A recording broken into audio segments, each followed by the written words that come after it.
Oke, saatnya mencoba steak yang lagi viral karena mau ditumpuk tapi nggak bisa ditumpuk, akhirnya Mbak Foodinya ngambek deh. Yuk kita review aja.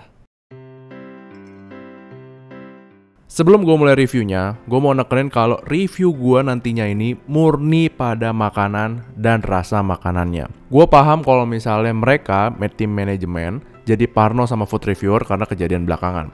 Tapi tenang, gue gak ada masalah sama pelayanan. Gue mendapatkan pelayanan yang sangat baik di cabang Banjarwijaya, terutama Mbak Kasir yang sangat cekatan dan insightful. Bahkan ketika gue nambah pesanan, datangnya juga gak lama. Padahal lagi banyak pelanggan waktu itu. Dan kokinya juga gue sama sekali gak ada masalah. Gue mendapatkan tingkat kematangan yang sesuai pesanan. Kudos buat mereka 100%. Tapi buat makanannya, nah ini beda cerita kayaknya. Cuman tenang, gue nggak minta 5 stick buat ditumpuk kok dengan tingkat kematangan yang berbeda. Seperti terlihat di foto bill gue, iya, ini adalah Wagyu tipe Meltik. Jadi buat kalian para meat enthusiast, ya beginilah informasinya, silahkan dicerna sendiri. Nah, gue sendiri belum pernah nyobain Wagyu Meltik. Dan di sini gue pesen 2 stick Wagyunya. Dimulai dengan yang pertama, rib eye. Gue pesen tingkat kematangan medium well. Menurut gue sih sesuai nih tingkat kematangannya.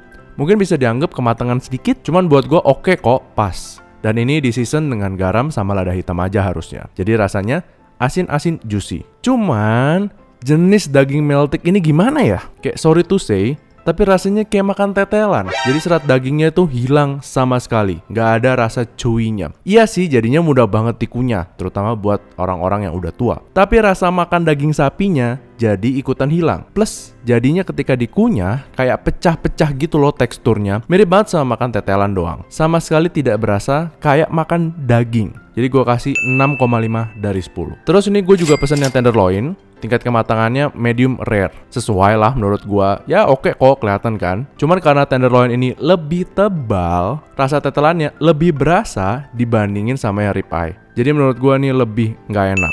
6 dari 10 aja. Terus gue juga pesen 5 jenis sausnya. Yang pertama mushroom. Ini kurang creamy, terlalu berair. Jadi kurang nikmat rasanya. Yang kedua barbecue. Harusnya ini yang barbecue ya. Kalau nggak gua kebalik berarti sama yang smoke barbecue.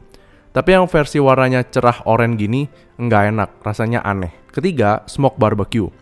Nah ini fine, karena ini bumbunya standar sih. Jadi ini paling oke. Keempat, rasa Thai. Rasanya asem, rasanya mirip banget sama kayak sambal Bangkok, tapi lebih cair. Buat gue sih kurang cocok untuk steak, cocoknya ya buat gorengan.